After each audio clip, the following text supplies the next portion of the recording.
Hector Bravo, unhinged. Chaos is now in session. Welcome back to our channels, Warriors. We are still growing. Today, another banger for you guys. If you haven't already subscribed, make sure you hit that subscribe button. Today's guest is a former Army Green Beret. That's right, folks. Special Forces. His name's Terry. What up, Terry? Hey, what's up, man? How's it going? So it's good to have you on the show, dude. Yeah, thanks, man. Appreciate it. So you did 2 podcasts prior to this. Yeah, this weekend I did Urban Valor TV on Friday. It was a really good conversation with Josh. And then yesterday I did Soft White Underbelly with Mark. Shout out to those 2 channels, Soft White Underbelly with Mark and Urban Valor with Josh, man. Good dudes. Yeah. So you're originally from where? So I'm originally from St. Louis, Missouri. So. Oh, you failed to mention that part, bro. Yeah, yeah. And how long was it? Well, you currently live in Florida. Yeah, so we currently live in Florida. I've been there since 2014, roughly. Oh, timeframe. okay. Yeah. Let's take it back to St. Louis, man. Yeah. How was that? It was good, man. I mean, it was blue collar kind of upbringing, you know. What decades are we talking? So born in 1979, so 80s, 90s. 80s, 90s in Yep. St. Louis. Yeah. Generation X, latchkey kid, the whole 9 yards. Man. Was it as, I don't want to say the word hood or ghetto as it is right now, back then? So I was born there, and then we moved around a lot. So, man, I would probably be in the same neighborhood or same, I would say, school. If I was there over a year, 2 years, I'd been there for a while. So we moved around a lot. I had 2 friends from the Army from St. Louis. Yeah, yeah. So my parents, obviously, they were married young, but they didn't last very long. They didn't? Nah, like toddler age. Okay. They broke up, divorced, and then it was How was pretty that? much How was that for you growing up did you grow up in separate households? Yeah, we grew up in separate households. So I lived with my mother most of the time, and then had a lot of influence with my grandparents. Was your father influential in your life? So he came back into my life probably later on. I would say probably about 10 to 12 years old, I think, roughly around that time frame. Like he kind of started coming back around. How did you feel about it then? Man, I don't know. You know, as a kid, I was like happy, you know? Right. Like I don't think I didn't know like, no, I don't want to see this guy. Yeah. Because my mother never did I don't never remember her like talking bad on the guy. That's a good thing. You know what I mean? Like she never like beat him up or like, hey, he doesn't want to see you. So I think, you know, a woman's perspective on what she puts on her kids is huge. Holy shit, massive. Hugely bro. cute. You know what I mean? So like, I have to give her props on that because she didn't beat him up, even though maybe she had the right to. Okay. You know what I mean? So, but she That's was very solid on that honorable one. of her, dude. Yeah. So, but man, so they were going through their own, you know, Right. married young like that, Mm-hmm. middle class. Well, not even middle class. We were poor, but, you know, Midwest, drugs, alcohol, kind of going through all that stuff. You know, they have their own demons. What kind of drug? Oh, they had their own demons. Yeah, they had their own demons they're dealing with, you know. What kind of drugs were? So I don't know exactly as far as like my mother. I know my dad spoke quite about, you know, having some, you know, alcohol issues. Okay. Younger, you know.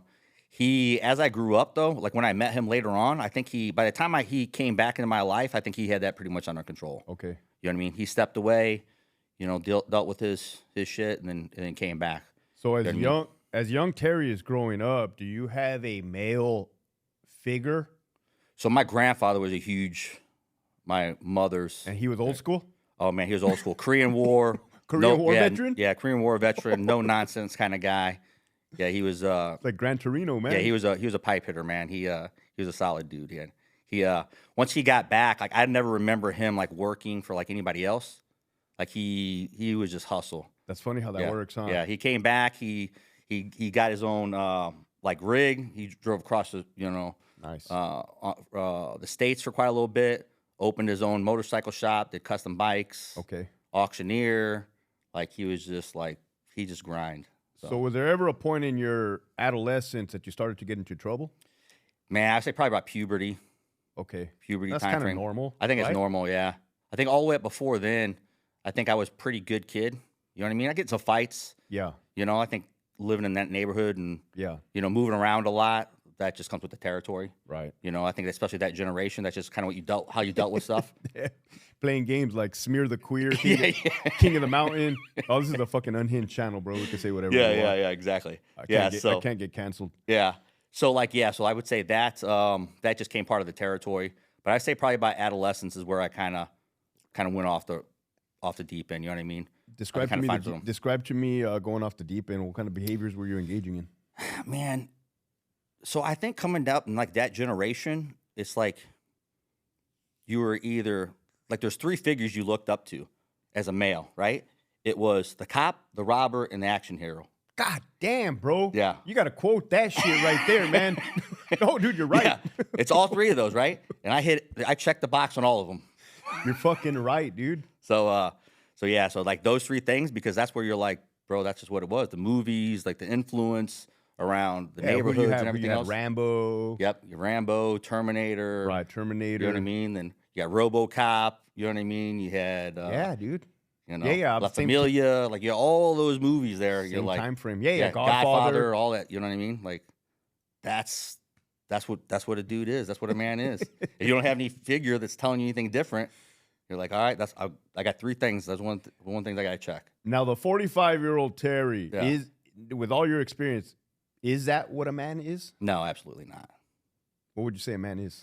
Oh man, so that's a tough question. So I think to me, a man is somebody who is a leader but serves, right? Like you don't lead, you serve to meet other people's needs. Correct. But you still need to do it from a place of like leverage and authority and confidence, and you know what I mean. It's not because there's realities of it is you're going to tell people to do things that they don't want to do. Facts. Right, and so you can't bend on that. Right, there's a moral compass. Hey, no, we're not doing that because it's not right. You know, but at the same token, you're doing it because it's the best thing for them. You know. Okay. So like that's kind of where you have to show. Another thing is I think tough for me, especially growing up in that kind of generation, was like you love your family and you're like, I'm showing them love, but if they don't feel it, right, then you're kind of missing the mark. You know what I mean? Damn. That was the biggest thing, like where I really had a problem. Because you're like, hey, I'm doing this because I love you, and it's coming from love, right? But I was being way too stern. You know what I mean? I was not. If they didn't see it and they didn't feel it, you're just like, oh man, I'm kind of missing the mark. Well, ultimately, you also got to take the other person's emotions into consideration. Yeah, especially if you're stoic and you don't really have emotions on it. You're like, no, this is the way it is. Right. So did you start getting in trouble with the law during these years? Yeah, so I started getting it. So actually, my trade craft was pretty good. So I kind of like didn't really get caught on a lot of the, dumb shit that I was doing. Was it illegal? Illegal, yeah. Okay. Yeah, drugs. Selling drugs, stealing, like that kind of stuff.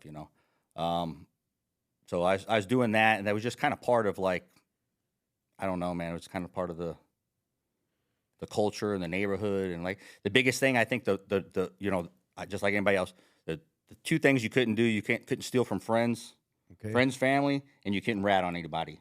Like anything outside of that, it's kind of a shitty way to think. Like how you grew up, it's like your stuff I'm not worried about.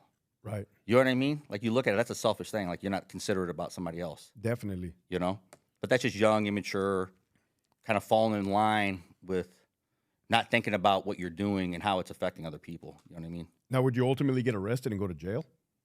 No, I didn't end up going to jail. I did get arrested for breaking into a vehicle, and like I think we stole a car stereo and some other stuff or whatever. I ended up getting caught on that one. I was with a bunch of other dudes, and those guys were idiots. And then you fell in there. They came back to the scene, and then I got busted. Damn. Yeah. Did you end up graduating high school? Nope. You didn't graduate high school? Graduate high school, yeah. So I was getting in a lot of fights. Middle school, like the year was over, and I remember my grandmother like, hey, you gotta go see the principal, and so I go over there and see the principal, and like I'm sitting there as a kid, my grandmother's sitting there, and the principal's like, hey, listen, you failed, like everything, like you know what I mean, and my grandmother's like, oh no, she tried to talk to him, she's like, I will pass you if you never come back here again. so my grandmother's like, all right, hey, we'll move him out. And I'm sitting there like, dang, you know? And so we moved out to the country, and then they ended up passing me through middle school. And that was kind of like through high school, back and forth, kind of getting in trouble. And then I moved with my grandfather, and I was a handful, man. Now, were you just not applying yourself? Or were So- you actually struggling with the material? Nah, so all through elementary school, straight A's. Straight A's, easy, no problem at all. Middle school, I still straight A's. And then I just like Plummeted. boom, plummeted. You know what I mean? And if I look back, man, I really don't even know what I think it's the same reason a kid falls into whatever at that point. Right. You're a jock, you're a nerd, whatever that falls into, Right. I just fell into the badass, like the kid that rebels and don't do it. You know what I mean? I just fell in, this is my niche. Now, were And you then a just kind of like, were you a lone ranger, or did you have friends? I was pretty lone, I would say, but I started hanging around with the wrong people, obviously, the wrong crowd, and that's where you kind of really start, like, you know what I mean? Like making decisions you probably wouldn't have made if you just would have, like. So, to my understanding, you need a high school diploma or equivalent to join the military. So I went to whenever I went to the recruiter, when it was time to go to the recruiter, I didn't have shit. And they're like, hey, bud, you can't get him in. And he's like, but he set me up with doing my GED. He's like, hey, here's an ASVAB. You need to study this, and you need to go get this GED. What year was this? This was in, 1999, 98, 99. What did the GED course consist of? Like in-person classroom? Yeah, so you studied a book they gave you, and then you just went in and pretty much took a test. That's it. That was it, yeah. Was that easy for you? Yeah, it was easy, man. So like even whenever I was in like high school, right? So they had I remember one year, I can't remember what grade level it was, but they're like, hey, listen, all these kids that were like, they were getting in trouble or low income that wasn't coming in and applying themselves, they had a program to where they would pay you, this was after I was 16 years old, an hourly wage to go to school and take their test. I think I remember that. Yeah, so they're like, I was like, okay, yeah, you're gonna pay me, and they're like, if you apply yourself, you're gonna whatever, right? So I take this thing over. I don't remember how long it was or whatever, and then I get done, and I don't remember exactly what it was, and that was like maybe 10th grade or something like that. And they sit me down. They're like, what are you doing, man? Like, why aren't you applying yourself? And like they show me the test, and like you score on the college level, on this curriculum. Like, why don't you apply yourself? I'm like, this is stupid. Like, I was just Rebellious. just rebellious, just like, you know what I mean? So you ultimately get your GED. Yep. So I get my GED. And what do you let the recruiter know? Yeah, like, so he kind of set it up, like, almost like, obviously the recruiters, like, they're hustling. Oh, so they're keeping tabs on it. They're keeping on your tabs. ass, dude. Yeah, they're like, hey, man, we're trying to get you in. So like, Right. like they're in there. Hey, here's the GED. Hey, here's where you can go. Hey, I got you scheduled next Friday. Can you get? You know what I mean? Like they're not like, oh, here it is and go. Correct. Like they were like, They're on you. they were trying to get. They were hustling. So they helped me through that process. And did you have? So you take the ASVAB test. Yep, take the ASVAB test. Did you score high enough where you had a good selection of jobs? Yeah. So when I went in, they told me I could get whatever job I wanted. Whatever job you wanted. Yeah. God. They said no. They said I scored high enough to get whatever job. Now, once you get there, whatever jobs are available is where you Okay. gotta like. You know what I mean? When you go to the MEP station or whatever. Ultimately, what MOS did you end up choosing? So when I initially got there to the MEP station, they're like, they go through the whole process or whatever, and then you sit down there. It's like it's like you're talking to a used car salesman. Oh, definitely. Oh man, you know what I mean? It's like they're just trying to sell you whatever. And they're like, oh, we got this commo job for you. And I'm like, this is before the war, right? This is before September 11th. September 11th. Yeah, so this is before the war, so there's nothing going on. Wait, let me think. There was absolutely nothing going on. Nothing going So it was on. like dead time. You're probably not even thinking about war, probably. So I was thinking about getting after it, but I'm like thinking, how can I do that? 'Cause you see the posters on the wall. You're like, oh, be all you can be, and the guy like wearing like the camo and in the swamp and all that shit, and you're like, that's cool, but that guy's not doing anything right now. So I'm like, that's what's in my mind. Okay. Right. So I'm like, all right, what am I gonna do? And then they're like, hey, you offered me a camo gig, and I'm like, well, what is that?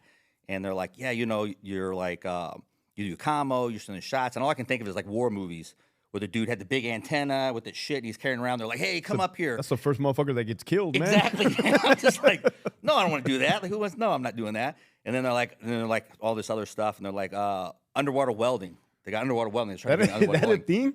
That is a thing, man. Underwater welding. And then I'm just like, what am I? I'm not gonna be able to shoot nobody in underwater welding. Like, that's dumb, you know. And I'm like, and nowadays they're like, well, those people make a lot of money. And I'm like, yeah, they also die at 26, also. Like, you know what I mean? And I'm just like, so anyways, I was like, hey, I'm like, what about MP? You got MP available? And they're like, no, it's not available. And they're like, we can give you infantry. And I'm like, all right, I'm done. I'm out. Left the MEP station. I'm like, all right, nope, I don't want any of that. Walked out, left the MEP stations, walking down St. Louis, like leaving.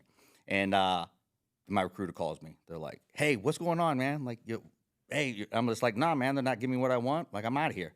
Like, I'm not some young punk. Like, you know what I'm saying? So I'm like, going over this. How old are you? I was a young punk. I was a totally young punk. I'm glad you clarified. I just thought I was. I'm glad you clarified that, man. I was about 19 years old. Okay, right? cool. Not too young, not a 17-year-old. Too young, but I was like, I got more street smarts than the rest of You're these wet shitheads. behind the ears. Yeah, I mean, you're exactly. not wet behind the ears, Yeah. man. So I'm like, no, I'm not doing that. So he's like, hey, go back in there. They'll give it to you. So I went back in the MEP station, and then they were like, totally different demeanor. They're like, screw you. Like, I'm just like, they ended up giving it to me. They were pissed? Yeah, you could tell they were kind of a little pissed. You know what I mean? But they ended up giving it to me. MP? You know what I mean? Yeah, MP. Okay. Yeah. So. Where did you go to basic at? Fort Leonard Wood. Fort Leonard Wood. Yeah, Fort Lost in the Woods. That's what I was going to say. What is the nickname for that one? Yeah, Fort Lost in the Woods, yeah. Like St. Roberts, Missouri. Is that where it's at? Yeah, St. Roberts. So you were in Missouri. So you're in the same state. I'm in the same state. So same climate. So you're not used. So you're not. It's not a culture shock. It's not a huge culture shock. It's still like, it wasn't really a culture shock because a couple of things. They were still in the country, and then we had spent time after I moved out in the country also, right? Okay. So like, obviously it's out in the middle of nowhere, but it wasn't a culture shock, and truthfully, it was a good move because they asked me what duty station I want to go to. At what point in time? At MEPS? At MEPS. And what did you right? say? So I went to the basic training AIT in Fort Leonard Wood, and my first duty station was Fort Leonard Wood also. And I was like, hey, I want to stay there. That's what you wanted? I wanted, right, because me and my wife are young. We just got married, right? We have kids. I'm like, hey, she can be close to her family. Okay. I didn't know what was going to go on. Like, I had no clue what I was getting into. You know what I mean? I wanted her to have a support network if she needed it, Smart. if I was gone. You know what I mean? Which was truthfully was a blessing originally, you know? Sounds like it. Yeah, so. You made the right call. What was basic training like for you? Was it hardcore? How were your drill sergeants? Were they more of a mentor, assholes? Man, this was like the late 90s, early 2000s. So it was, I mean, they were what I expected a drill sergeant to be. Okay. You get what I mean? In your face, like screaming, yelling, knife hands, like all that kind of shit, you know? Throwing your personal property around and Throwing shit. your personal property around, you know, flipping bunks, you know what I mean? Like, people leave their shit out, and they, you know, what's that, the boot stuff you had, they would write stuff all over there, and you had to clean that stuff up. That would take forever. You know what I mean? So you go in there, like, to where was pretty impressive, like, how they could tie knots and, like, have bunks outside. I'm like, they just threw bunks outside the barracks, and they're on the floor out here. I mean, they would just, like, so that kind of stuff was pretty norm, you know? But not like the whole, like, there's only one time that I seen a dude get busted in the head, and that was at the range. Did he do something very negligent? He did something stupid. He was flagging whatever, and one of the drill sergeants, you know, the flag that they have, the little paddle? Yeah. And he busted that kid right across the head with the paddle. You know what I mean? That's the only time I seen anybody, like, the rest of the time, you know. And they used to hit us with the helmet, the Kevlar helmet. And Yeah, they would yeah. call it turtle fucking. Yeah. Bah! Yeah. Right the top of the head. Wow. Yeah, But- on the range. Yeah, the range, yeah. He used a paddle or whatever. But besides that, I thought it was normal. So you graduate basic, you go Yep. through AIT. Yep. So it was like the basic and AIT there for that was like graduate and then go to AIT. It was the same in drill instructors. Correct. Yeah, so you didn't like. Was that considered OSUT also? Yeah, OSET, I guess, yeah. Okay. Yeah. So now you're an MP, man. Yep. You're looking sharp. Oh, Did yeah. you feel different? Did you feel proud? Accomplished? yeah, I think so. Yeah, I mean, you go through that. I think you're gonna feel something, right? Like you feel like, okay, hey, you set a goal and you achieved it. Right. You know what I mean? No matter what it is, I don't care what MOS you did. Right. You know what I mean? Like you set a goal, you achieved it, you've done that, you went to the graduation or whatever. Right. They're just milestones in your life. That's you right. know? So like, I think it's important that you celebrate those, Absolutely. no matter how small or how big they are. Yeah. Don't take it for granted. You know, so you said they were milestones, but even these small milestones can lead to a whole impactful Huge different path. Yeah, exactly. You know, life. Yep. So did that. Went to the first duty station, and I'll tell you, man, like when I went to my initial duty station, it was like almost like Super Troopers before Super Troopers came out, man. So we got in there, and I'm doing my. When I initially got in there, they put me as a road MP, right? So I was working on the road initially, right? And I'm doing my training. It's like, I don't remember, like 2 o'clock in the morning, because you have like shifts at all times. Another MP car drives up next to us, and there's 2 other MPs in there in civilian clothes, fit the vodka, getting smashed. And I'm just like, what is going on here, man? I'm like, is this normal? Were they in an MP vehicle? They were in an MP vehicle, yeah, patrol car. And I'm just like, what is going on? Interesting. Because this is where I was at. I will tell you this, like, no matter where I was at, like, once I went all in on something, my biggest thing was not being a hypocrite. Okay. I do not want to, like, so if I am going to go all in and, like, this is what I'm doing, but I played the book. I was by the book. You know what I'm saying? Like, no, that makes sense. That's just the way I am. Now, if I go on the other side and I go on the other stuff, well, then I'm like, okay. So it doesn't matter. Wherever you go, you're going all in. I'm going all in, man. You know what I mean? Because, like, to me, like, the worst thing you can do is be a hypocrite. Yeah, you're right. You know what I mean? It's like, at the end of the day, it's like, okay, I'm put in a position to be in a leadership position or an authoritative position. I have to do it the right way, because if not, you know what I mean? So as an MP, you mentioned you did a couple deployments pre-war.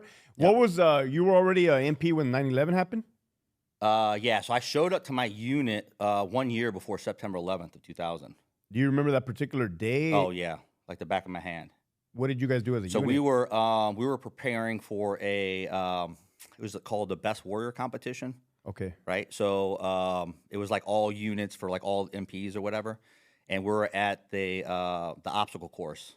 Right. So we're training at the obstacle course, and then we're taking a break, had the radio on, and then the towers hit, and we're like, oh shit, like this really happened, you know. Then from there, we got in the vehicle, went back to the company, and then watched it, you know, like the other one hit, like unfold. And because at first we're like, what is it? Like, we didn't know, you know what I mean? When the first one hit, Right. like, was it an accident or whatever? And then once the second one hit, you're like, oh, okay, that just confirmed, you know what I mean? And then from there, we ended up getting deployed to Qatar a couple months after that. What did the base look like in Qatar? Was it a nice base? Oh, yeah, it was nice. What was it, an Air Force base, Army base? It was an Army base. It was an Army base. And we spent maybe almost close to a year there, maybe a year there. How was the chow? Chow was great. It was not a deployment. Like, it was like, Oh, I get it. I get it. How was the gym? Gym was nice. Like, everything was nice. And now, were you doing MP duties? Yeah, in we're Qatar? watching gate. Like, so, Oh, hell like no, gate man. to the gym. Oh, hell. Inside, not even on the outside perimeter of the nice place, you know, in Qatar, which is low crime, low terrorist. Yeah. You know what I mean? So it was like, if I get it, and you know, anybody that served duties where you're like, what is my purpose? Right. And you sit there and you question it. You're just like, why am I picking out grass from this root whenever I have a weed killer that I can do it? We've all felt it. Oh, at some point. I get it. You know what I mean? And you're just like, you're sitting there like, you got to be kidding me, you know? And that was back in the time we didn't have like our platoon sergeant at the time. He was like, no chairs, so you stood the whole like 12-hour shifts. Bro. 12 on, 12 off? 12 on, 12 off. 12-hour shift just standing there, dude. man. And you're just like, oh, this is terrible, you know? But that was my initial, because SOCOM was there. They had a base where those guys were coming in and out. In Qatar? In Qatar, yeah. Like the NSW guys, the SF guys, the Ranger Battalion guys, the guys that were still going into like to Afghanistan or whatever. So like I'd be sitting, sometimes we'd guard over there, and you'd see these guys coming in, and they were like, What did they look like? oh, they were just like, they looked exactly like, you know, just worn out. Like there's times you coming in there and you're just like, these dudes are worn out, like they're getting after it. And I'm just like, I'm sitting here at this gate. Like then that's when I'm starting like I can be doing more. Okay. I felt that need to do more, right? That was my initial like. That was it. That was my initial one. I'm like, all right, you know. So you're standing in the gate of Qatar, Yep. standing because your sergeant's an asshole in Yeah, the chair. You're seeing these fucking salty ass fucking combat veterans, special forces coming through, and now your hamster, your hamster is starting to move. Yep. And did you ever talk to those guys? Not much, like a little bit, but like those guys were coming and going. You know what I mean? Like they had shit to do, man. You know. So how did you pursue special forces? Did you have to tell a supervisor or a superior? Yeah, so we got back from that trip, and then so we got back, and then we deployed again, and we deployed to Iraq the next time, right? And it was right whenever like Iraq kicked off, and it was right whenever the forward line of troops were coming through, right? But we were like right behind them, right? So like. We're in the rear with the gear, and everybody knows it's have done like forward line of troops, or depending on where they're at as far as like big operations. When people move out, it takes a while for them to come back in, right? It takes a little bit. It depends on what's going on, you know. So then we get through there, and we're there for a little while, and but we're assigned to an ODA, and those guys are out like doing their own thing, like running and gunning, getting after it, you know. And that's whenever I'm just like, all right, I'm done. That's what I want to do. You know what I mean? Because I'm here drinking bag water, and that was back in the days in Iraq where like you had to like pull guard on your shit. You come out there and a gun truck would be gone, like that. Like you know, like they talk about that. Like that stuff was happening, you know, because like food be gone. You had to pull guard on whatever you had because that stuff people were taking that shit. Who was taking it? Other units? Other units, yeah. Okay, you had me thinking that the Iraqis were taking it. No, it's just other units. Other units. Other units come in there and just take acquiring things. Acquiring stuff, yeah. Yeah, that was back in the day. They were like, hey, you got one bag of water that you can have, you know? And so it came in this bags, you know, and we drank it for I don't know how long. You guys didn't have those Haji water bottles? No, that was before these Haji water bottles. It came in a bag. Okay. And then afterwards they're like, hey, quit drinking the bag water. It's like contaminated with hepatitis, all kinds of craziness. I'm just like, well, thanks a lot, man. Like, great. I appreciate that. Excellent, bro. So I came back from that deployment, and then I went and found a SF recruiter. That's very interesting, man. That's very interesting. That you're in the military and you reach out to a SF recruiter. Yep. So you go through there and they have you like, they have SF recruiters to go in there and kind of like, it's almost the exact same thing as a regular recruiter, right? But they're like steering you in the route of like, okay, hey, you want to go SF. But my thing is, don't you have to get approval from your chain of command? No. What do you mean no? So like in a day, if I want to go to a selection, I go to SF recruiter, I got a date, I'm going to selection. I never even knew that, dude. Yeah. They can't stop you from going. Now, what they can do is they can make it difficult for you once you sign up. You know what I mean? Like, if you don't make it, things could suck. Try to jump ship on them, man, exactly. on your unit. Yeah. Physically conditioned. I mean, you're fucking swole right now. Yeah. How were you back then? So back then, I was still a PT stud, man, at that point, man. Like, I was, maxing my APFT. That's the one thing you learn in the military really quick, man. If you're at the right place, right time, right uniform, and you're physically fit, you're already top 1%. That's facts. You know what I mean? Then you just apply a little common sense to that, pretty much knowledge. Pretty much in life. In life, yeah, right. You do not have to, if you add that together, care, and like try to apply yourself, forget it. You're beating 99% of the population. Facts. You know what I mean? Yeah. So you learn that really quick, and I'm like, okay, boom, knock these off, because these are easy things you can do. Right.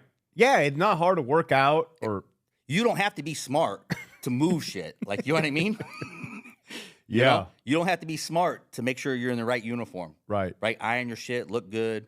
You know what I mean? You don't have to be smart to be, show up on time. True. All these things that are basic things, you don't have to be smart to do it. You're dropping knowledge to the fucking crowd, bro. Yeah. So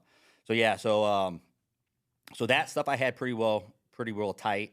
And then I just started, once you went to the SF recruiter, they give you like a little book, like, hey, this is what you need to prepare for a selection, just for like physical fitness portion of it. So I just followed that to a T. Where was the selection at? Selection was at Camp McCall, Fort Bragg. Fort Bragg. Yep. Was that your first time being at Fort Bragg? Yep. That initial time. Walk me through day one. Ooh, man. Day one. So day one, I show up. I got a good story for this one, man.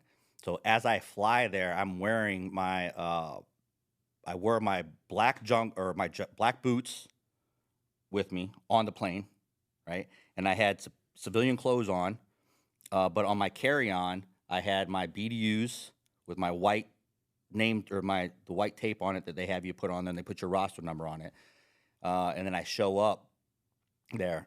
The airline lost my luggage, so none of my other shit was with me, right? So I show up there with just that, right? So luckily, whenever I had my carry-on, I had my my ruck with me or whatever, and then so I show up there, and I didn't have it the whole trip, man. So I had one pair of BDUs, like wore the whole time. So show up there, and then I can't remember exactly what the in-processing, remember what it specifically was. You show up, they in-process you, they give you a number. Hey, this is your roster number. And then... Are they being stern with you? Who are these, fucking cadre? Yeah, cadre, yeah. They're all other SF guys. Okay. Right? They just come back there to get do their instructor time. But like through the whole course, it was professional. The only time they yelled was during log PT. The rest of the time it was very professional. Either you did it or you didn't. And then you show up and everything's like on a whiteboard, right?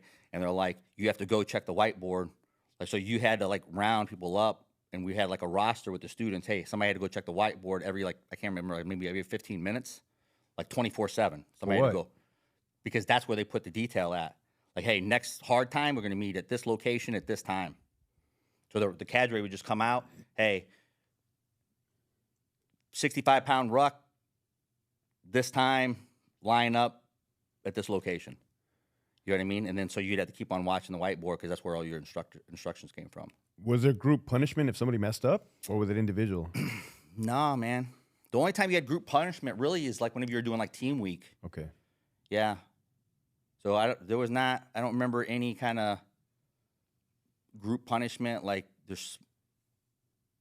I don't remember there being any group punishment there. So it's a selection. Yeah. So do you initially go into tactics, or that? So the selection on that point, obviously things change over the years, right? But during that time, it was really based on physical fitness, your character traits, right, and your mental being, your mentality, right? So you had a psych test. They ask you, one of the things they did, they give you a psych test, and then they also like, hey, something basic like, hey, why you want to be a Green Beret? Give you a sheet of paper, and you write on it whatever you want. And then the psychs would look at it, and then they had, that was a lot of the psychological portion of it, and the rest of it was all physical, peer. Like, you could peer your buddies, so you do team stuff, right? And if you were getting peered, like, hey, this guy's not pulling his weight when you're doing team stuff, like you get kicked out for that. Do you think you almost have to be a social path to pursue Green Beret? So I will tell you, once I did the whole, selection Q course, and I went on the teams, the SF, the physical fitness portion was the easiest part. Understanding the human domain and understanding people and how to understand your own biases, understand their biases, and you're trying to get people to do a mission set that they may not know that you're trying to get them to do, right? So now you have to use leverage, resources, to get something done that they might even not know that's being asked of them. Do they teach you that? Yes, they teach you that, and then it comes with a little bit of wisdom, experience, like all that's kind of like, throughout the guys that really succeed are the ones that kind of pick that up. Okay. You know what I mean? That makes emotional intelligence. A lot of emotional intelligence. You really have to understand that. So you went through SERE school. Yep, SERE school. How was that, dude? Oh, SERE school was a blast. So SERE school was a blast. So SERE school was one of those schools that I wouldn't say like it was enjoyable, right? But I think there's certain schools that you go to that if you ever have to use in real life, that you're like, because most people, they'll say, SERE school, that was stupid, it was a waste of time. Well, it was, because you never have to use it, right? But if you had to use it, now you're like, boom, I remember that, because they'll break you down, you know what I mean? Not eating, Obviously, you got the physical portion of it, the mental breakdown of it, and everything else there too. But to me, I thought it was done really professional. And then you kind of really see your peers. And you can see who's dealt with trauma before in their life and who hasn't. The guys that have not dealt with traumas break. Because this is the first time somebody's yelled at them, put their hands on them, What kind of break? demoralize them, whatever. Do they break down physically and start crying? They start yelling, Yeah, screaming? You talking about like the students of that? The there? students. Oh yeah, you see some crazy shit. Just man. break it Yeah. down? Breaking down, like mentally, emotionally. Do Because they- what they'll do is they look for your weak points, right? As a person, as a man, or whatever, and they just jab at them. Whether it's family, whether it's your own self-sabotaging thoughts or whatever. You know what I mean? And they Psychological warfare. psychological warfare. That's the best kind. Oh man, it's great because the reality of it is though is there's somebody that's never kind of dealt with that kind of stuff before and have dealt with that kind of trauma or dealt with that somebody messing with them like that.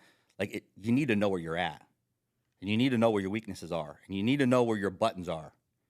So as I'm talking to you, man, I'm realizing that the physical aspect was not a challenge for you at all in the military. So it's not that it wasn't challenging, Right. But like the reality of it is to be successful at that, it's way more than that. Yeah, it's understanding your environment. Oh yeah, yeah. It's Understanding your your capabilities. Yep.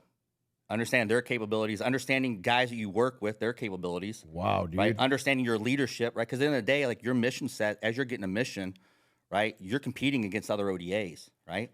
So a lot of it is like I need to build a relationship with these personnel that are here, and because I need to like get resources and all this other stuff that I need, So for instance, right? So as a team sergeant, you have a team leader who is an officer, right? So a lot of missions at times are decided on how good the officer is. Makes sense. Right? So now my job as a team sergeant, I want to do the best missions. Okay. So now I am going to build a relationship with whoever the officer's in charge who's picking missions. Right.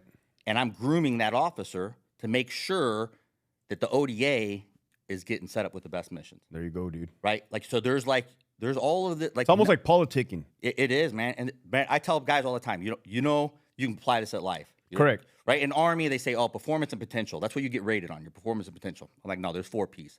Performance, potential, personality, and people you know. Facts. Facts. In life, dude. In life. You take those 4 things, crush it. Facts, dude. Even if you face some type of adversity, you're still going to pretty much come out on top. Yeah. If you stick to that game plan. Yeah. So you have to understand that, because a lot of guys will get stuck on that. They're like, my performance is great. And I'm like, yeah, but you're the best 18 Bravo in the battalion. You're not acting like a team sergeant.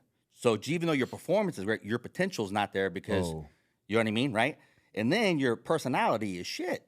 Like, you know what I mean? Like, Absolutely. you are a hammer for everything. Absolutely. Like, you got to learn how to be a scalpel. You got to learn how to do these other tasks or whatever. Because then people are like, okay, breaking a glass in the case of emergency kind of war kind of guy, that's great. But if you can't do this other stuff too, right, people aren't going to trust you to do the other stuff. Hey guys, consider becoming a patron where you will get first exclusive dibs on the video before it airs to the public, and you'll get to ask the guest special questions that you have in mind. So that's also another way to support the channel. Thank you guys. Appreciate all of you. Keep pushing forward. Make sure you hit that link in the description below. I'll tell you what, though, a lot of that comes from inexperience and not realizing. Yes. Realizing, right? Because once that person realizes it and turns it on, what I'm trying to say is that's a learnable skill. Oh, 100%, right? So, but like once you get some like self-realization, that's like one of the best superpowers, man. Absolutely. If you can like, okay, hey, this is what I'm good at. This is what I'm not good at, right? These are things I need to work on. Facts. Right? Be thick-skinned whenever somebody's like trying to help you out. Obviously, if they're doing it for the right reasons. Right. You know what I mean? And then you're like, okay, apply that, man. Okay, so with your mentality, man, you're sitting in the SERE school just analyzing everybody. Yeah. Are you preying off of the weak? No, I don't think really. Well, what I mean is sometimes when I see people quit, it motivates me like, okay, fuck yeah, I'm still here. Yeah. So whenever there is, not necessarily in SEAL school, but like on these other like tough, difficult things, like the physical portion of it, when I see people drop off, I'm like, I got this. I got this, right? Yeah, you know what I mean? Like, so like, because there is some sense of like, it almost gives you another set of like drive and push. Like another burst of energy. Burst of energy, yeah. Yeah, because you're like, I got this, you know. So once you get your Green Beret, man, Yep. was there a ceremony? Yeah. So we do the ceremony and that, and then and that thing there, that was, obviously you do this whole course, and it's like, so there was obviously a lot of pride, a lot of like, man, I just accomplished that, especially coming from people didn't even think I would make it through basic training, let alone be a Green Beret. Like, you know what I mean? There's like no way this guy's like, you know what I mean? Like I go back home sometimes too, and they're like, man, I can't believe how much you've accomplished. I'm like, yeah, man, persistence and just don't quit. Right. And then just like do some self-realization and own things that you've done wrong. And like, hey, I'm not going to be that person anymore. Like, right? Like people get stuck on this, I did this shit. And I'm like, all that takes is one day for you saying, I'm not that person anymore and actually change to start going in the path you want. Why do you think people quit? Man, Whether it be tryout selections. So a couple of reasons. When I went through some of these things, I seen guys that would quit as soon as it rained. And I'm like, what are y'all doing? Like as soon as it just got a little bit tough. And I'm thinking like, how'd you think this was going to be? Like, you know what I mean? Like, what did you think you were signing up for, And in selection for me in the Q course, I put this on such a pedestal that it was so impossible Correct. to do that I'm just like, when I got there, not that it wasn't tough, there were some parts like the log PT was a smoker, the star course was tough, team week was tough. There's times where you're just like, oh my gosh, man. Throughout the Q course where I'm like, just let me get through today. Let me get through today. Like you had days where you're just like, you felt like quitting, but you're like, you know what? Let me get through the day, Let me get through this next hour. I can get through this next hour. And you're just doing that over and over and over again until finally you're at the end and you're like, oh, we're done, But yeah, I just don't know. I don't understand why. Maybe it's some self-sabotaging thought process. We did have some instructors tell some students, like, I don't give a shit what you do. You're not passing, right? So then at the end of the day, like we went on this one patrol. This was an SUT. And so all of our equipment split up. And this guy is, volunteering withdrawing right before we go on this patrol, right? And the whole squad's like, don't quit, don't quit. Not that they didn't want him to quit. They didn't care that he did quit, but we got to carry his shit. Yeah. You know what I mean? So now there's 80 more pounds of gear that we got to carry because he's going to quit. And he's like, the instructor said that I'm not going to make it no matter what. And I'm like, bro, don't let the instructor decide. You go to the end, and then that's somebody else's decision. But at the end of the day, if I give 100% on something, whatever the chips fall. Yeah. It's not you going to decide whether I'm not going to make it or not. I don't give a shit if you tell me. I don't care what you tell me. You're either going to knock me out, I'm going to still go. Right. And once I get to the end, that's somebody else's decision to make. And if I don't make it, then hey, that is what it is. But I can live with that. Correct. You know what I mean? I can't live with me just quitting because some guy's saying I'm not going to make it. Correct. You know what I mean? So when you go to the teams, are you like a brand new member with season experience? Oh yeah, like back at that time, most of those guys, like I showed up. I think I was, how old was I? Between 24 and 26, I think, maybe 26 years old, I think, roughly, when I got to an ODA. And a lot of those guys were, quite a bit older than I was, already seasoned combat deployments. Combat veterans? Yeah, veterans or whatever. And when I showed up to the team originally, so I didn't take leave or permissive TDY when I graduated the Q course, when I earned my Green Beret. After Robin Sage, I didn't take no leave because I heard that if you get there first before the CSM, the Sergeant Majors, put everybody where they're going, then you get a chance to like, hey, this is where I want to go, right? So I show up there, and they're like, oh, CSM doesn't have you assigned anywhere. Where do you want to go? So that did happen. That did happen, Okay. right? So I get there, and then I'm just like, man, I didn't know anything about the battalion. So I'm like, well, I don't know. And he's like, I'm like, who's deploying? And they go, 1st Battalion's going to Afghanistan. And I'm like, that's where I want to go. You know what I mean? Dude. So I go over there to 1st Battalion. They would just start in PMT, which is like the pre-mission training. And but obviously nobody told, like, those guys have already got their roster already set up. So now I'm like, oh, you're going to the B team. And I'm like, shit.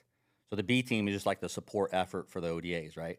So so I went there, did PMT with the B team, and then I came when we got back from that PMT. one of the guys that was on one of the ODAs was like, hey, he didn't re-enlist. So then it got an opening, and they're like, hey, you're going to 726, ODA 726. ODA 726. Yep. So I went over there for my initial deployment. Do the numbers stay the same as far as the ODAs? So yes, so they had 3 battalions. Back then they used to have 3 battalions, right? And the team number stayed the same. Then they added a 4th battalion, and then they changed it up again. But now they just changed it back to where it's all the old numbers. So all the old numbers are still the same.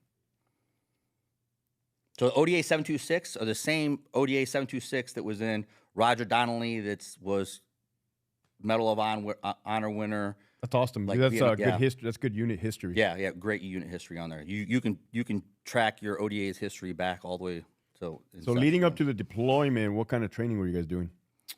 It was all combat oriented, depending on what the mission that you were going to do. But gun trucks. At that point too, we still did like pack animal training. You know what I mean, like on horses and donkeys. Oh, because really? that was still like a kind of a thing back then at that time too. Yeah, so you're like, the initial time I ever got on a donkey or a horse was, damn, this class, you're gonna get on this donkey and this horse riding. You know what I mean? So learning that stuff, yeah. So it just those tactics is small unit tactics, really. Mortars. Did a lot of like berm drills, close air support, calling and cast. You know what I mean? All that kind of stuff. Now, do you have your own cage with equipment? Yeah, so the room? team rooms are pretty solid, right? So like, I mean, every group has a little bit different setup, but yeah. So you have all of your team room, right? And then under, you have another area where you have all your equipment, right? Sometimes it's in the same building, and then you have an arms room where you have all your, your weapon systems and that there. So, were you impressed with the type of gear you were getting outfitted with? Yeah, even back then, I mean, it wasn't like what it is now, right? But it was still like better than what I had whenever I came from, the conventional army. So like that was still like we were getting. Well, like, that trip there for that trip to Afghanistan, we had called Gustavs. The way we used to run our gun trucks were we'd have 2 50 cals. So for this trip, we were in the Helmand Province, right? So we had 2 50 cals. So I had a 50 cal, Mark 19 50 cal. Yeah. On that truck, that 50 cal, I had a 240 on one side. So I had 50 cal, 240, 249. Right? And in the back of the truck, I had another 240. What did the truck look like? It was a GMV. A Humvee? Humvee, yeah. Humvee. But without the doors on the side? Without the doors on the side, yeah. So you're talking about there was 249? I'm talking about whenever I'm talking about in the gun truck as a turret gunner, I had a 50 cal, a 240. Were they mounted? Were the side weapons mounted? They were mounted, yeah. Then on the drivers, or the TC had a swing arm for a 240. Holy shit. And the rear guy had a 240. Holy shit, dude. So that was your gun truck setups. That was our gun truck setups. And after they changed between deployments, we had a 60mm mortar on every gun truck, a Carl G on every gun truck. Was the Humvee enclosed or open-aired? It was open-aired. Okay, yeah. I'm trying to get the visual of all those SF fucking vehicles, man. Yeah, that's the straight special forces. Yeah. Because the reality of it is, like, so on those trips, man, we were going out, man, just 3 gun trucks and 3 gun trucks and some partner force, maybe 3 or 4 Hiluxes, and we're going out troops in contact like every time we went out. You know what I mean? And you said you were in the Helmand Province. Yeah. Was that very mountainous in that area? I mean, you had like Highway 611 there, and then you had like the mountains there also, but you still had a lot of desert there. So you had like the mountains blocking on one side. So you know what I mean? You had 611 and the Helmand River. What year was this? This was 2007. Okay, because Afghanistan picked up again. You remember it was Iraq, got busy. Oh, it was a Wild West. And then it went back to Afghanistan, got busy as fuck again. It was around that time frame. 2006, 2007 is when it. So I was there from 2007 to 2008, 2008 to 2009. The Helmand Province. Did you see a change in the enemy? Oh, yeah. Yeah, I mean, their TTPs develop on kind of what we're doing. Right. You know what I mean? So you have to kind of adjust your TTPs, biggest thing, like when we initially got there, so when we pulled in, so that trip there was interesting because we originally went to, man, I can't even think of the fire base we were at when we went into Afghanistan, but it was nice. It had like a pool, and I was just like, had like everybody. It was like inside of a building, and everybody had their own room. And I used, I had already had a couple of combat deployments on my Iraq trip. Like we were living in like little garbage, right? And I'm just like, man, you guys got it made. This is easy. This ain't even a deployment, blah, blah, blah. And I'm like thinking at first, man, this is how SF rolls? Like, this is pretty, this is nice, And, man, we were there for like a week. And I'm like, man, foot in mouth. Yeah. And then they were doing a full clearing operation of the Helmand Province. And I'm talking about, it was like old school, like Iraq, like a forward line of troops. Like we had, I don't even know how many, like we had tank. It was fully like moved like through that. I don't even know how many 100+ vehicle convoy it was. And we went through there and cleared through the Helmand Province and never came back. We stayed there the whole time, like 10 months. Really? Yeah, never went back to that old fire base. I never even seen that fire base again. And we stayed at Fob Rob the whole time. Damn. Yeah. So, but that trip we went through, and there was an ODA that was like, so we were with like the forward line of troops, right? And then like people were clearing out, right? Because they knew we were coming. So we really didn't, we got a little sporadic contact, wasn't a whole lot. But there was this one ODA that was up, it was clearing, like probing up on 611, and they were just troops and they were getting after it, right? Were they? Yeah, and we were like hearing it on the radio, and like really at this point, like me personally, like I hadn't been really like had any like really like troops in contact or really any big engagements yet. So here I'm like itching. Like, hey, sir, why aren't we going up there? Like, that kind of dumb shit. Like, you're like thinking about trying to get out of it, get into it, And it was funny, man, because that team, that was back in the days when the guys were getting away with a lot of shit. The higher headquarters were like, hey, stand fast, don't probe any further, And they went comms black. Holy shit, they're just like, dude. bro, we're doing whatever we want. They were just getting after it. Damn. and I look at that back now, and they were just getting after it, right? And then finally, they end up taking, I can't remember, I don't know if it was an RPG or like a recoilless rifle, went right through a mud hut and right into one of their GMVs, right? So they were out of commission. Then they get back on the horn again. Hey, we need some help, right? After they get into some shit. Yeah, after they get some shit. Hey, we need some help. So at that point, we probed up to where they were at, and then from there, like real world. You're like, oh shit, this is real. You know what I mean? I bet. Let's let's take a quick break real quick. Yeah, I'm gonna go perfect. take a piss. Yeah. And yeah, we're an hour into it. Oh yeah, perfect.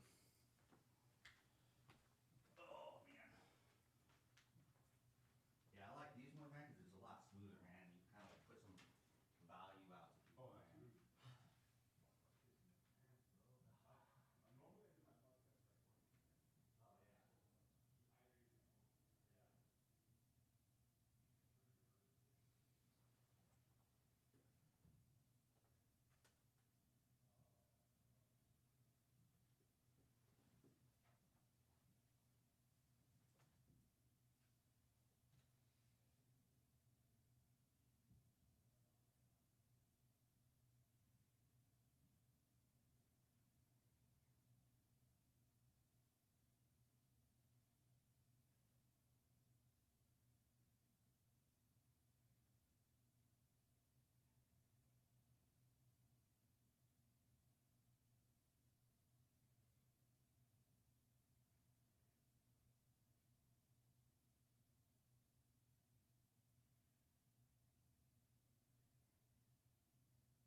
Good, Leo?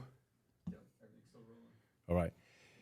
So those troops end up getting into contact. Did you guys respond to that as QRF or anything? Yeah, we responded and went straight up there, kind of as like their QRF. And then once that kind of broke the seal, and then it was just like game on. And then for the rest of that deployment, we were just probing, And after you kind of have that forward line of troops and population starts coming back in, then it's game on everywhere again. You know what I mean? How large was the enemy?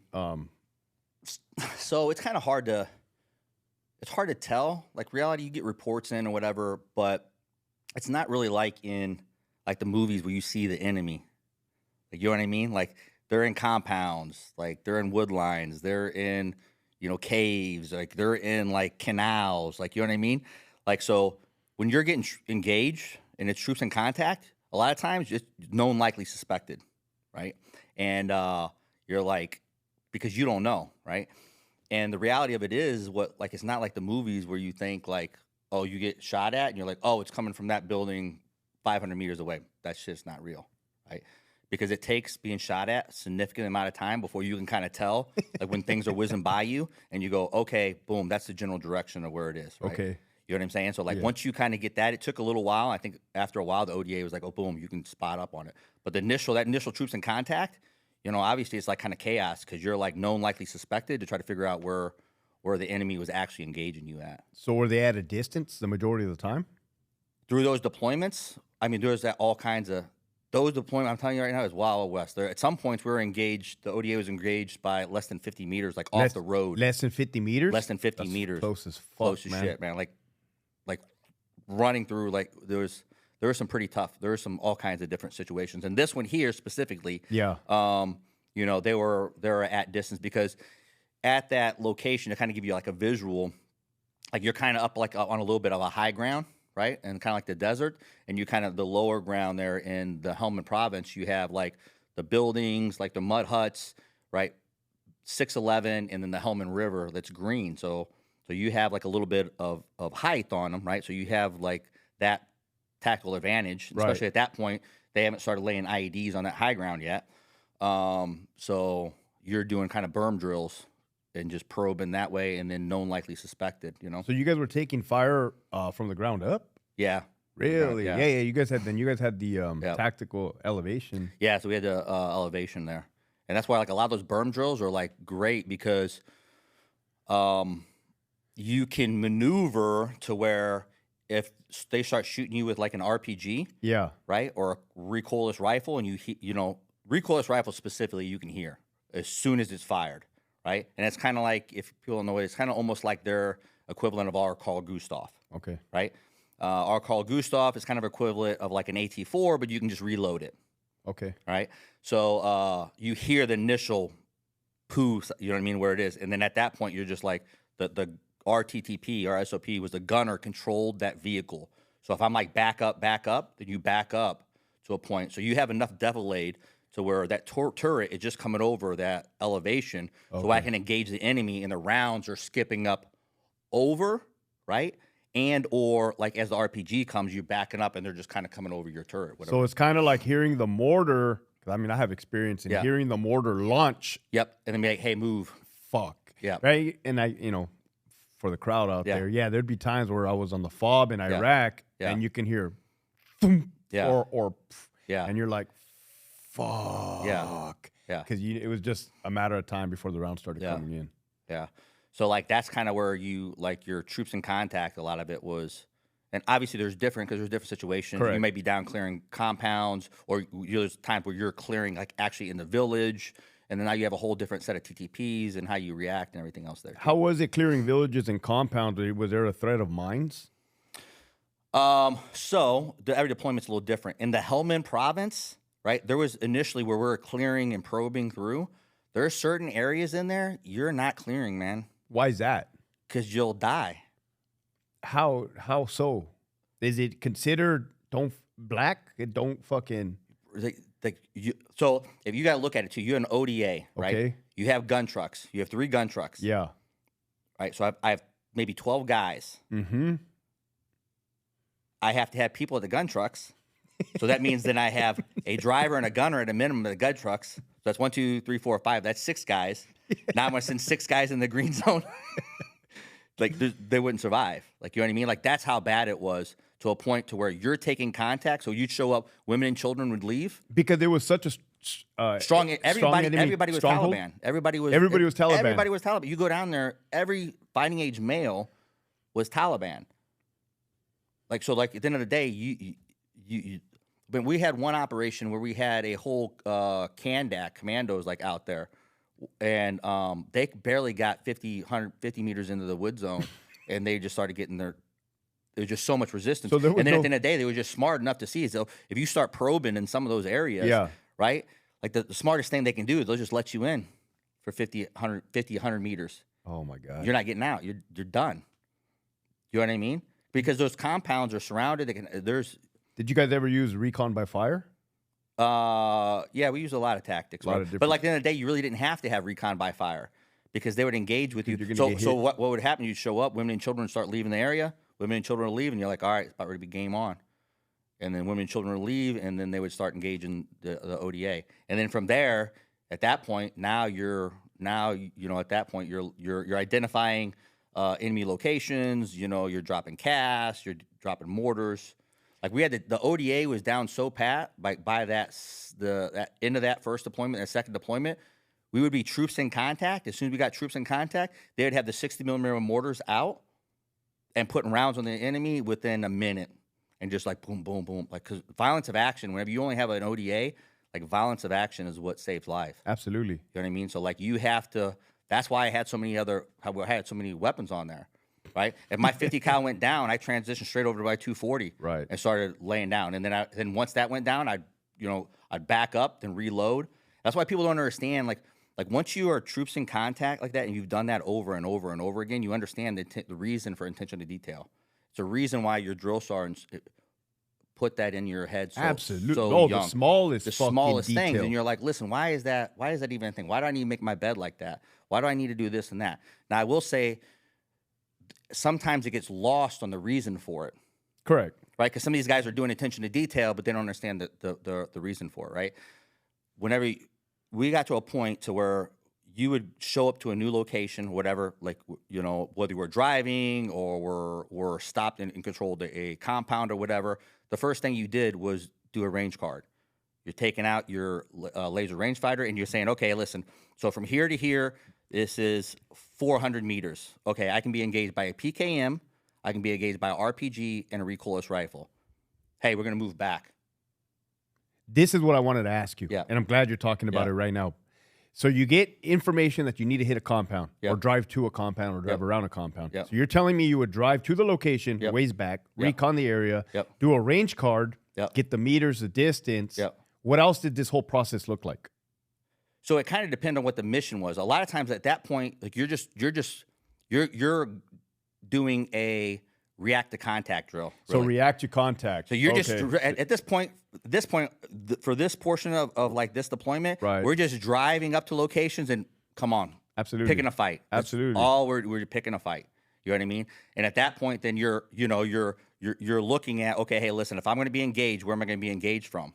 Right? As soon as you get there, okay, boom, and I'm range card stuff. So now I know exactly. I'm putting the data on my T&E, right? So I have it if I need it. A lot of times I'd free gun it, but if I knew there's a part, I had that T&E there just in case, right? Guys are already knowing their deflection, getting their, okay, if I got to hit a target, what is it at? Right? This is what people, I've already got a 9-line already ready. I already know that stuff is, like, so all these things that, like, these attention to details and stuff that you can prepare. Pre-planning, because, like, when shit hits the fan, you don't have time.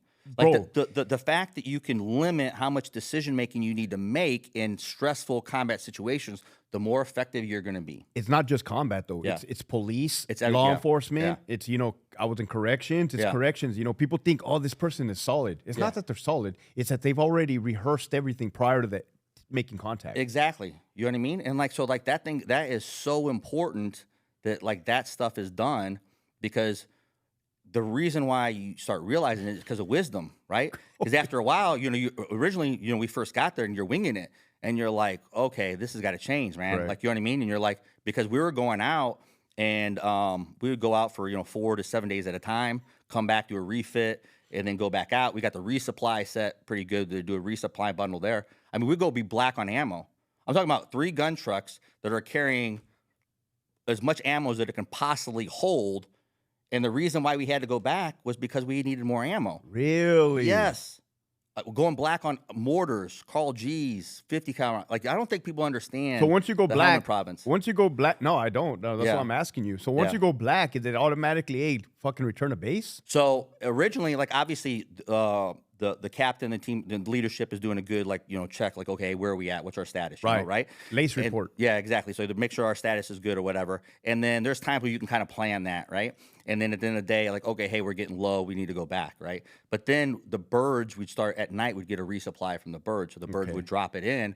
So then at that point, it kind of allowed us to stay out a little bit, allowed us to stay out longer. So you guys were busy as fuck. Bro, we had a board.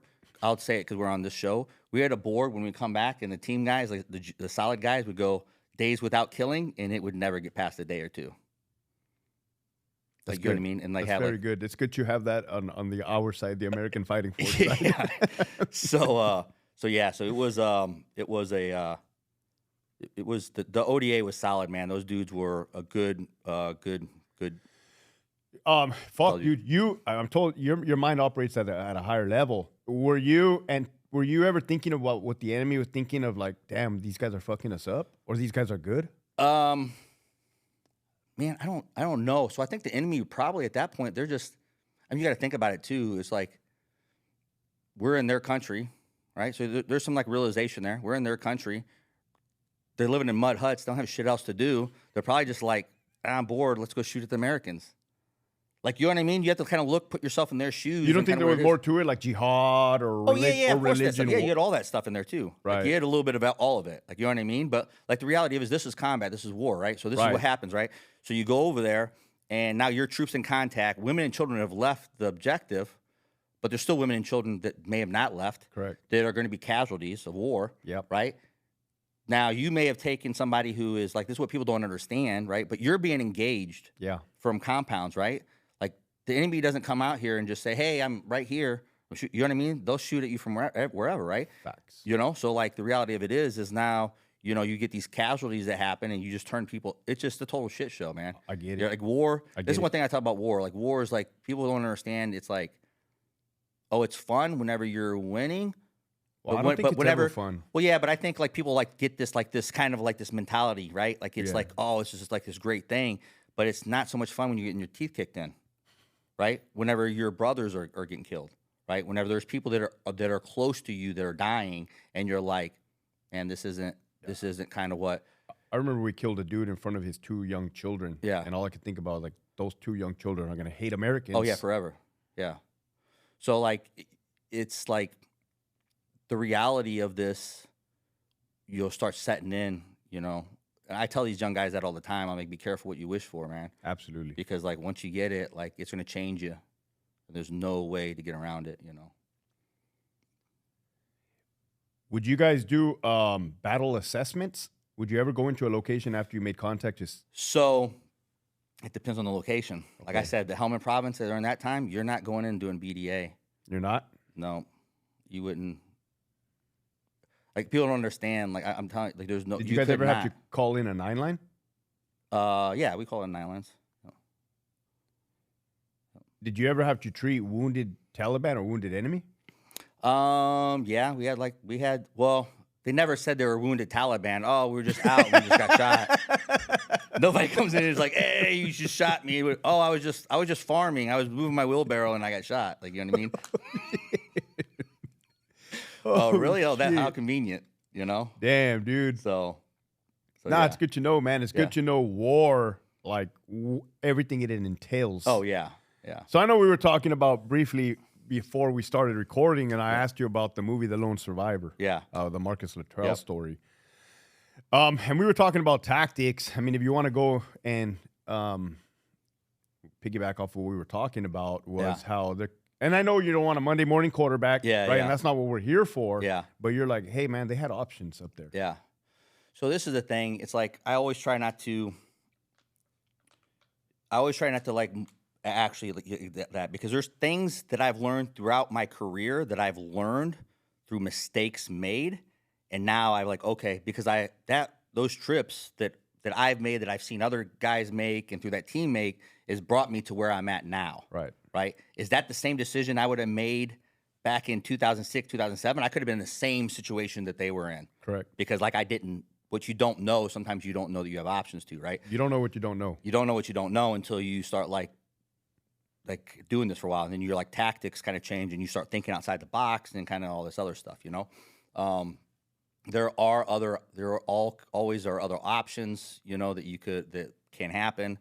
I'll tell you, one of our TTPs, whenever we would have like that, is you would just take the partner force or take whoever that was, the civilian, with you, right? Like, so at the end of the day, we've had similar like situations to where we're like, okay, either like partially compromised, or maybe we just don't want to get shot at that day. Facts. Right? You all are coming with us.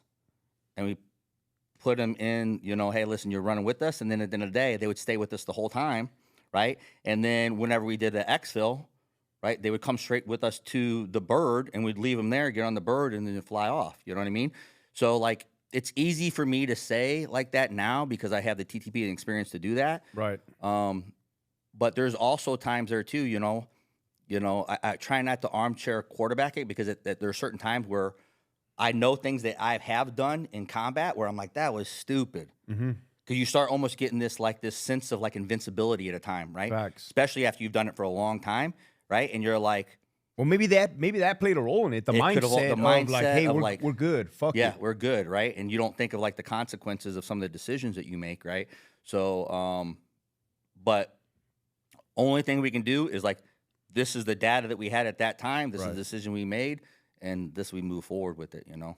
So it's tough, man, especially because a situation like that, you know, those were still people's husbands, fathers, sons, you know what I mean?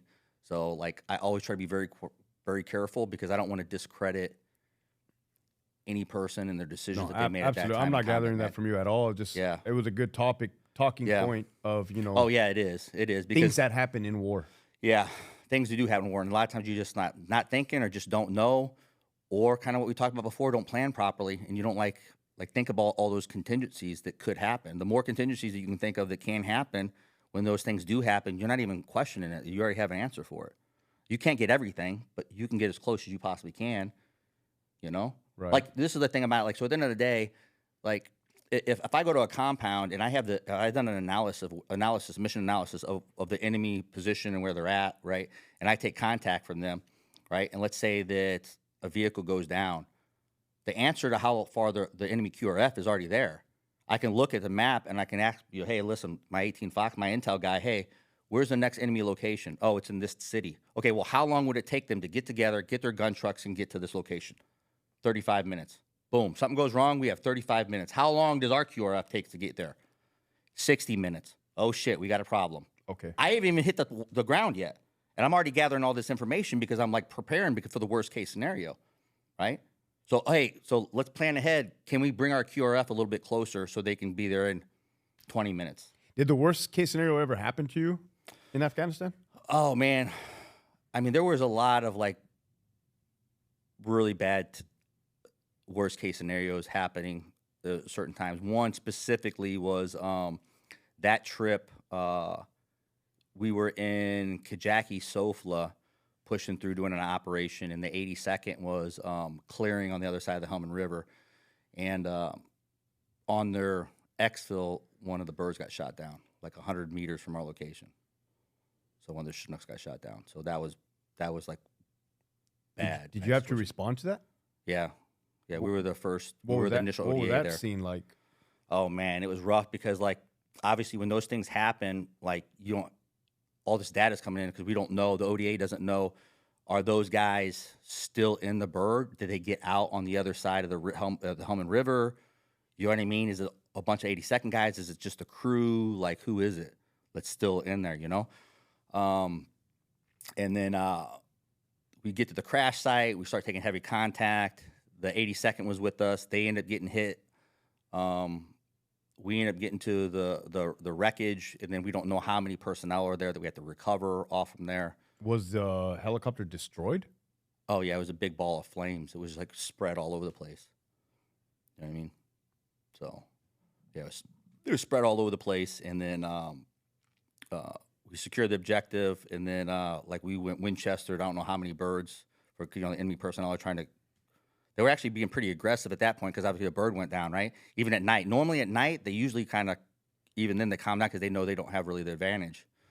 But that night, obviously, they were like, hey, we just shot down a bird. And Did the bird get shot down during the day or during the night?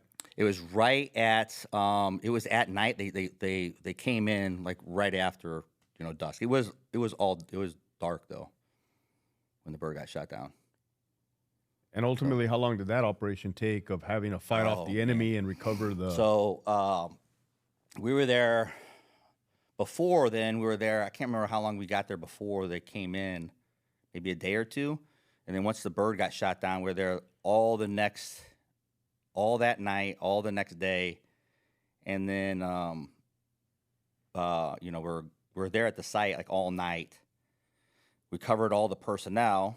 And then we pushed back out of the green zone a little bit and provided overwatch on the crash site, which was the best tactical decision, right? So we did that, and then the thing that really sucked. This is the one thing where you really have an issue with, right? They made us. We had to go all the way back to our fire base, which was a full day, drive, going through a gauntlet of the shittiest place, you know what I mean? We when we went back, I can't remember at that point. I think we went back to through the desert, and we go through poppy fields to avoid the IEDs, right? So we get there, and as soon as we get there, they're like, "Hey, y'all have to go back to secure the wreckage." And I'm like, are my 50 cows different than your 50 cows? Like, why didn't y'all? Because the tactically sound thing to do was for our ODA to stay there and secure the objective to make sure nobody else comes in. Nobody else comes in. They don't plant any IEDs. Facts. Right? They don't booby trap the damn thing. Yep. Right? They don't take a bunch of pictures and all this other shit. Right? Yeah. And then have the other element came through. So we go up there and we convoy back, 2 big ass records and then a whole bunch of other gun trucks, and they have I'm like, are your 50 cows different than mine? Like, what's going on here? What was that, a poor fucking judgment call? I think for the end of the day, this is the problem at that point, and depending where we're at with the war, we had all the combat experience. The SF guys were going out and getting after it all the time. And I would always just get this all the time. I was like, oh, these guys don't have the experience. And I'm like, they don't have the experience because you're not making them do shit. Right. You know what I mean? And it got really frustrating, man. Really, really frustrating on a lot of those things because they're like, listen, these guys can come out here and do it, Who were they, regular army? Big army? No, at this point, I want to say that one was the Brits. Oh, it was the Brits. Yeah, the Brits wouldn't leave the wire unless they had SF escort. So, I'm just like, oh, man, I was pissed. But that happened all the time. It did. It happened all the time. And I'm like, so we used to have to go back and get our own supplies from Kandahar. So we used to leave Fob Rob to go to Kandahar to get a whole bunch of jingle trucks and convoy them back there while we're not going out and doing combat operations, right? And I'm like, isn't there MOS that's supposed to be doing this shit? Because nobody else would do it because they're like, oh, it's dangerous. I'm like, no shit, it's dangerous. That's why we have an army. Right. You know what I mean? That was really, really frustrating. So what was going through your brain as you're heading back to the crash site, man? So heading back to the crash site was rough because now we're on 611. This is the main highway, right? And I'm like, we already stored up the hornet's nest. What are you thinking? I'm thinking, oh, we're gonna get jacked up because were you in a leadership position? What's up? Were you in a leadership position? No, I was brand new cherry. Oh, you were brand new. This was my cherry. initial trip to SF, and I'm like, holy shit, this is what I'm getting. This is I used to think I was a tough kid, and I'm like, oh man, no, this is real. This is real life, So, I'm like, these guys are trying to kill me, man. So yeah, I was just like, oh my gosh, this is a total shit show, But luckily, we got to the crash site. They loaded up the wreckage that they could from there. We didn't get any troops in contact, and ended up taking it straight back to. Well, that's a good thing. It was a good thing. Well, because our captain and our CCT or our JTAC at that time Winchestered and took care of everybody that night before. Luckily they, you know what I mean. Did you guys have sniper elements and or the ability to call in airstrikes? Yeah, we airstrikes were all night long. That night, we airstriked all night long. I'm talking about in general throughout the deployment. Yeah. So there were some times where like, because you have to like, you had certain, depending on who was on station, right? So it was still NATO was there. So you may have a bird that was on station that was from another country, and their ROE sometimes would not align with ours. So then they wouldn't want to drop, you know. But like the CCTs and the JTACs that were very, very experienced would call them off. If they would get certain birds from certain countries, and they'd be like, "Nope, you can leave station," and they'd pull them up, push them off, and get somebody else in station. Okay. You know what I mean? To drop. So we ended up getting one particularly time where the ODA. This was a different, not that same trip. This was a different trip. It was still in the Helmand Province. The ODA got hit. They were going down 611, and they got keyholed, right? They pretty much like, so like you're going past these alleyways, right? And so the enemy was waiting. They waited for the first truck to go through, and now they're set up. And once that second truck comes through, so at the end of the day, you get this alleyway. All they have to do is wait for the front of that vehicle to come by, and they just opened up, right? And that one, I think, I don't know exactly what hit them. We seen the truck afterwards, but it was like if I was to guess, it looked like it was probably like a Spig 9. It went, and this trip, we had RGs, and it went straight through that RG like butter, right? Could have been an EFP maybe. Yeah, but like they didn't really have EFPs like that, like an IED. Like they were taking contact. So like as soon as they engaged with that weapon system, right, and it went straight through the RG, they started opening up on PKMs and everything else, right? And those guys that were in that truck, man, were like pinned down pretty good, you know. We had one terp. One of the guys was sitting. They switched spots, right? Like right before they went in there, and then when the Spig 9 went through, it took off one of our terps' legs. What is a Spig 9? Is it a round, like a Sable round? So a Spig 9 is just like it's a recoilless rifle, Okay. right? But it's a little bit bigger than that, right? And then there are some rounds that there's Russian technology that they had where you can go through some of that stuff. You know what I mean? There is another one. There's certain things I don't know. I remember when I was an instructor at the weapons committee, it was like classified on it.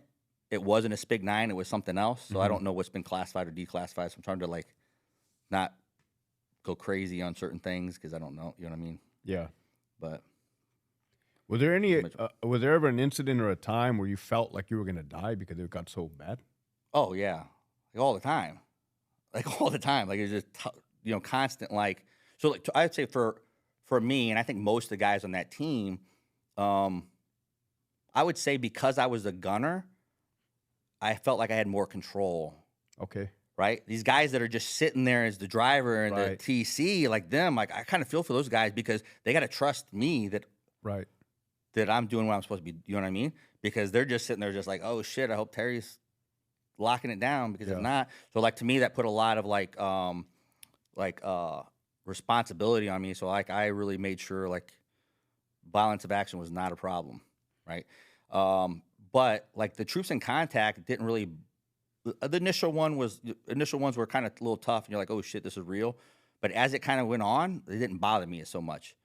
There were some times where there were some really, really close ones to where like RPGs are banging up off the trucks, and you're like, whoa, shit, that was close. Incoming coming in, and you're like, they start bracketing on us. Like there's some things that you're just like, oh shit, So there's some close calls, but the ones truthfully that got me the most is driving with the IEDs, man. Like because you're going through like you don't know, like that's the constant anxiety, and like a lot of people don't understand this. They're like, oh, you have some of these vets and some of these guys are like, oh, you didn't see much combat, and I'm like, yeah, but you're rolling around, like that's even worse in my opinion. I'm driving around, I can't return fire, and then like boom, a vehicle in front of me blows up, and everybody I know is gone. Oh, it's a shitty feeling. It's a shitty feeling, man. It's a terrible feeling, right? And then so. Like we had really good TTPs on how to do that, but like we'd be driving, in convoy, and like I hit 2 IEDs while I was in Afghanistan. Luckily, our gun truck hit one in on 611, just getting ready to get up on our fire base, and I'm like, how did they put an IED there? Like we have a guard, I can see the guard tower. Like how did they get an IED this close, right? And I'm like, our partner force was, why? I'm like, how did they get the ID this close? But luckily it hit right in the front of the GMV, engulfed the GMV. I broke, I ended up breaking my ribs on that one, but it wasn't crazy, right? It could have been way worse, right? And then we hit one in an RG that took off the tire. But like on that trip, like guys were, it was just a common thing, What But what is 611, like a main supply route, like MSR Tampa? it's just like just a road. It was Highway 611 right Hard- there, all the way hardball? through. Right, it's the main road in Helmand Province that connects, Sangin, Kajaki, Sofla. Is it hardball?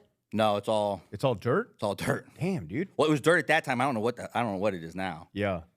but Was it like double lane, 4 lanes? What is it? no, just 2 lanes, it's 2 lanes. 2-lane shithole Dirt. road. Damn. Yeah, Were they roads- prone to enemy attacks?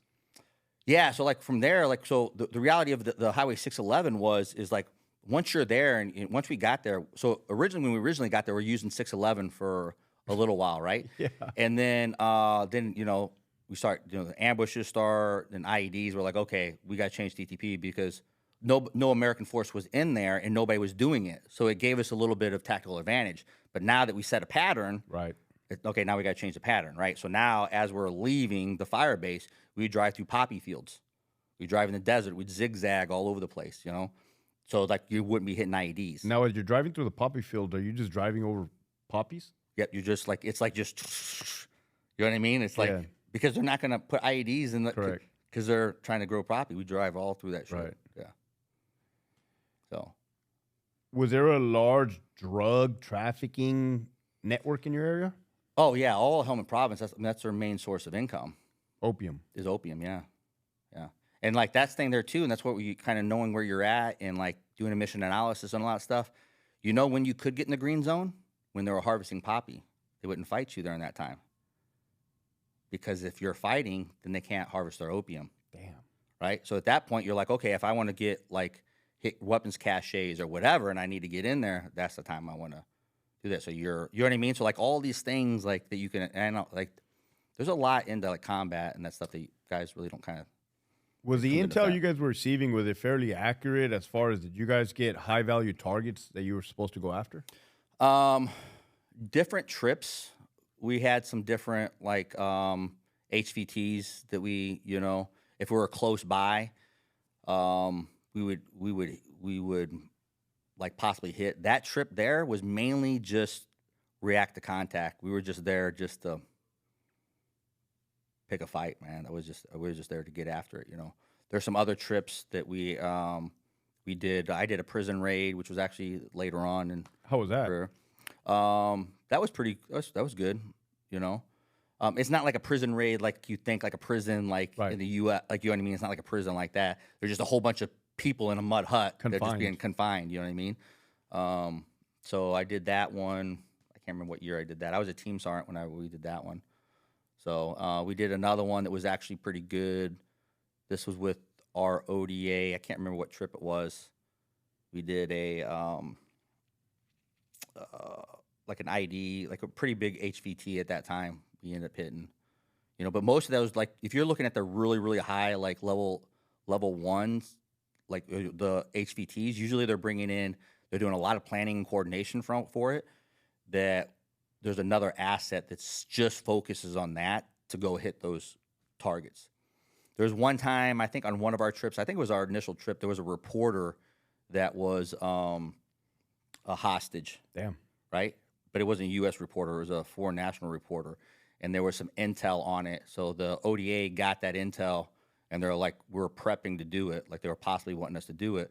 But the reality is what they're wanting us to do and where it was located at, we're like, hey, listen, like this isn't, and the intel wasn't good, And then once they confirmed intel wasn't good, we ended up doing the operation, But that was just because the intel was like, it was at our location at that time. You know what I mean? And they're like, hey, we want somebody to hit it, do it quick.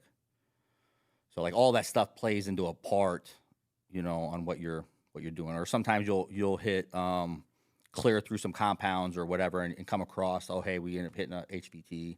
Nice. And as it got better, they had systems to check guys, right? Later on, as the war started progressing, they had a good system of like, okay, hey, who is this guy? Is he on the target list or whatever, versus just having some baseball card or something to look at, Right. What type of relationship did you guys have with your interpreters? So we had a good relationship. We had one guy who was with us pretty much the whole time, man. He's in the stateside now. He is? He's the one guy that lost his leg. So he was with us, man. He'd been with SF. You can't even tell he's an interpreter. Like the dude looked like an SF guy. He was an Afghani, but like he was working with SF guys since he was like 13, 14 years old. Talked like an American, like didn't talk like an American, talked like an SF guy. Chewing Copenhagen. Oh yeah, just like and like so he was a great asset because understanding the culture, right? You have to understand the culture, and a lot of times these guys, the enemy are using these ICOMs. And they're talking back and forth, right? And there's all kinds of chatter coming on the ICOM as you're driving or flying, whatever, right? And having a good interpreter, knowing are they talking about us? Are they talking about somebody else? What to interpret that? Like the tactical advantage on that, like you can't put a value on that. Like, you know what I mean? Like that guy was able to get us out of some really shitty situations and let us know before they actually came. Now, You know what I mean? were their lives at risk for working with Americans? Oh yeah, of course. We had Terps that like parents didn't even know they were out helping the U.S., right? Because they were living in another location, you know what I mean, and coming out there and helping us in like the Helmand Province or whatever, that trip, we ended up losing a couple Terps that trip, As a result of a what? As a result of an troops in attack? contact, yeah. Okay. Yeah, they ended up getting killed. Fast forward to the withdrawal of Afghanistan. I'm sure you Yep. saw it on television. Oh, yeah. At Kabul airport. Yeah. What was your thoughts as you were watching that unfold? Oh my gosh, man. I was like,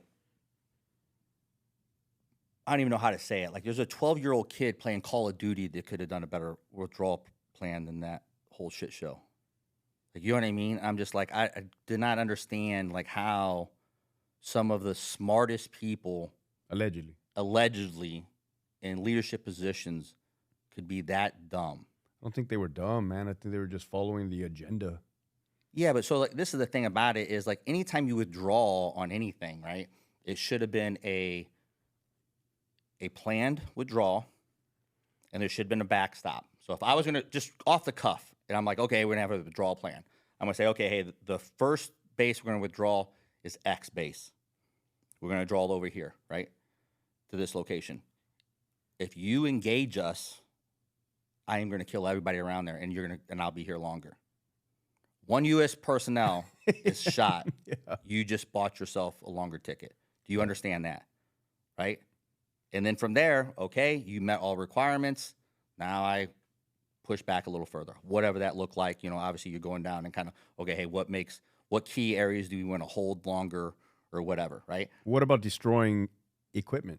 Oh, well, yeah, that's just common sense, man. Like, you know what I mean? And that's the thing about it there, too, is like, there's some equipment that you're going to need there to conduct combat operations, and some equipment that,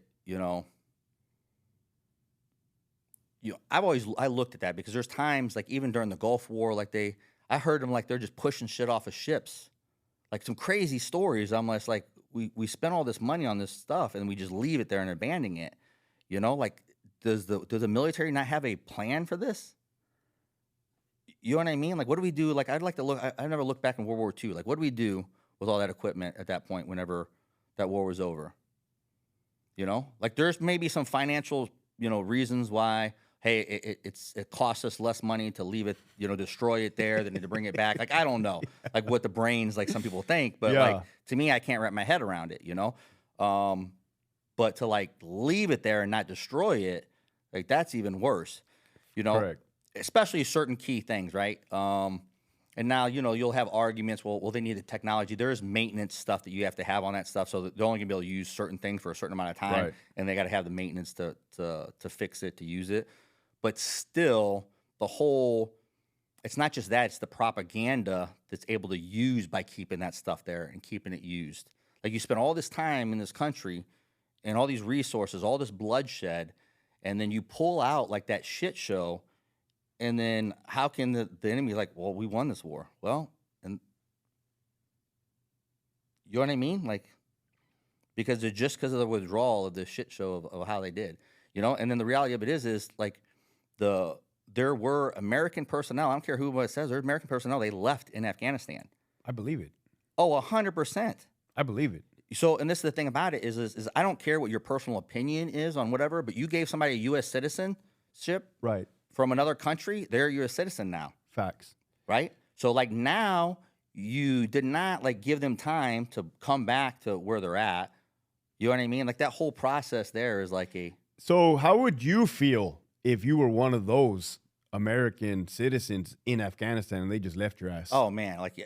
So this is the thing about it there too. It's like, you know, if they put all this effort into serving their country by help serving our country, right? And then we gave them citizenship, you know what I mean? And then you just left them there. Like, how can you not feel abandoned? You know what I mean? But then at the same token, you're still trying to get to the U.S. because, like, you're going to die. Your family's going to be at risk, you know, by just staying here, you know? But there's sometimes, like, where it's like, why wasn't that part of the, like, okay, all these people helped us. We're going to give citizenship to these people.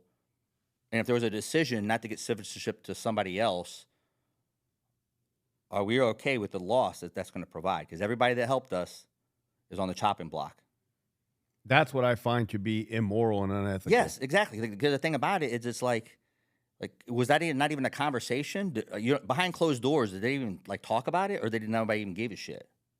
To be honest, I don't think they gave a fuck. Yeah, that's the thing about it, and that's like the shitty thing to say. Like, you know what I mean? And it's the end of the day, like you can be like, okay, well, you know, whatever this decision is for what you do, but not even talk about it and not even consider it shows me how much of like zero it's empathy or ethical decisions that you're even kind of even considering. Like war is hell, and there's decisions that we have to make that I'm like, but that was foul, you know. And Yeah. I'm part of as patriotic as it comes, man. But that is embarrassing. Yeah. You know, that's an embarrassing thing that our country did, man. Because not only that is people will always remember that. oh yeah. Why the fuck would I help you when you did that to the last people that helped? Well, we did that in Vietnam with the Montagnards. Did we? Yeah. I don't know. I'm not familiar with that Yeah. history. Yeah. But like, so that's the, you know, it sucks, man. Fuck, dude. So you recently retired from the military? Yep, retired in June this last year, man. Congrats on the retirement, dude. 24, yeah. So what is it that you're doing now? So right now, I'm doing coaching consulting. Nice. Yeah. Where can people find you? On right now, I do Instagram. So What's your handle? it's terry.m.wilson.jr. Okay. So yeah. And you're in Florida? Yep, in Florida, in the Panhandle area. What last words do you have for the crowd, man? If you can leave an impactful message. I would say, you know, especially with the veterans, man, it's just like you're always in the fight. You know what I mean? Like there's another mission. Like transitioning out of the military was very tough for me, and I think it's tough for a lot of veterans. You know, losing their purpose and kind of not knowing. You put 100% into something, you know, and then all of a sudden it's done. You know, like you just have to find another purpose, man, and just like, you know what I mean? Just continue on. Cool. Well, thanks for coming on the show, no bro. problem, It was a man. pleasure Yeah. chopping it up with you, Yeah. dude. There you guys have it, folks. Another banger for you guys. If you like what you saw, make sure you hit that subscribe button. Again, thank you guys for watching. Love you. Keep pushing forward.